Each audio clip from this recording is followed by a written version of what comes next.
কোরবানির গোশত আছে, চামড়া আছে, আছে কিনা বলেন? কোরবানির গোশত আছে, চামড়া আছে। এখন গোশত কিভাবে বন্টন করবেন? গোশত আপনারা যারা মুরব্বী আছেন তারা সারা জীবন গোশত বন্টন করে আসলেন 3 ভাগে ভাগ করে। কিন্তু এখন কেউ কেউ বলতেছেন ভাগ না করলেও হবে, কেউ কেউ বলতেছেন যে ভাগ একবারে নিজে খাইলেও হবে। তাহলে এইরকম কিছু মতামত আছে কিনা বলেন? তাহলে আপনারা মেলাদিন থেকে যে করে আসলেন 3 ভাগে ভাগ করে আসলেন, ওইটা ঠিক না এখনকারটা ঠিক? অথবা এই সম্পর্কে কি কোনো হাদিস আছে বা কোরআনের আয়াত আছে? এই বিষয়ে কোরআনের আয়াতে একটু ইঙ্গিত পাওয়া যায়, সেটা হলো সূরা হজ। কোন সূরা বলেন? সূরা হজের ভিতরে, সূরা হজের 28 নম্বর এবং 32 নম্বর আয়াত আল্লাহ সুবহানাহু ওয়া তাআলা বলতেছেন, ফাকুলু মিনহা ওয়াতঈমুল বাইসি ওয়াল ফাকির, নিজে খাও এবং ফকির মিসকিনকে কুরবানির গোশত খাওয়াও। ভিতরে আল্লাহ তাআলা বলতেছেন, ফাকুলু মিনহা ওয়াতঈমুল কানি ওয়াল মুতাররা, নিজে খাও এবং তোমাদের যারা নিকটাত্মীয় রয়েছে তাদেরকে তাদের সহ তোমরা খাও। তাহলে কোরআনের আয়াতের ভিতরে একবারে সরাসরি বলা নাই যে 3 ভাগে ভাগ করতে হবে, কিন্তু এখানে বলা রয়েছে নিজে খাও, ফকির মিসকিন যারা আছে তাদের খাওয়াও, আত্মীয় স্বজনদেরকে খাওয়াও। এইটা কোরআনের ভিতরে আছে। কোরআনে সরাসরি বলা নাই 3 ভাগে ভাগ করতে হবে, এটা কিন্তু কোরআনে সরাসরি বলা নাই।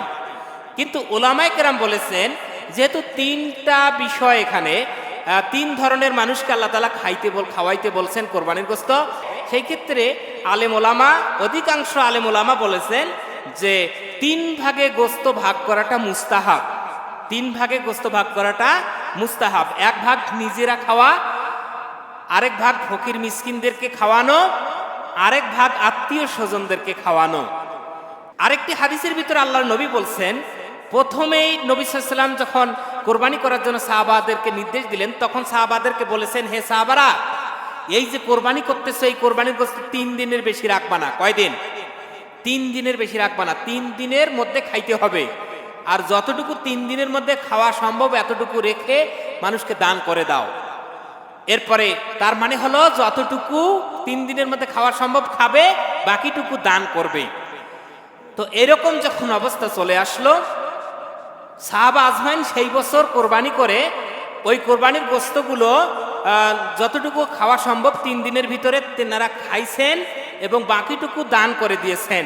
পরের বছর যখন আবার ওই ঈদুল আজহার সময় আসলো, কুরবানির সময় যখন চলে আসলো, আবারও যখন কোরবানি দিবেন, আল্লাহর নবীকে সাহাবা আজমাইন জিজ্ঞেস করলেন, হে আল্লাহর রাসূল, গত বছরে আমরা 3 দিনের বেশি কিন্তু গোশত খাইনি, এবারও কি ওই রকমই করব? আল্লাহর নবী বলছেন যে না, এবার সেরকম করবা না। গত বছর আমি দেখেছি অনেক অভাব অনাটন, অনেক মানুষ খাইতে পারবে না, ওই জন্য বেশি বেশি দান করার জন্যে আমি বলছি যে তোমরা 3 দিনের বেশি গোশত খাবে না, বেশি বেশি করে দান করবা। এখন এই বছরের জন্যে নিজে খাও, মানুষকে খাওয়াও, কিছু নিজের জন্য রেখে দাও, সংরক্ষণ করো। জোরে জোরে বলেন সুবহানাল্লাহ। নিজে খাও, মানুষকে খাওয়াও এবং কিছু সংরক্ষণ করে রাখো। তা কিভাবে? ফ্রিজে যদি রাখতে চান রাখতে পারবেন, কেউ গোশত শুকায় সে অনুযায়ী আপনি শুকায়া রেখে খাইতে পারবেন, এবং এই খাওয়াটা আপনি যতদিন খাইতে চান ততদিন খাইতে পারবেন। 3 দিন নয়, বরং যতদিন আপনার ইচ্ছা, যতদিন রেখে খাওয়া যায় ততদিন আপনি এই কোরবানির গোশতটা রেখে এখন খাইতে পারবেন।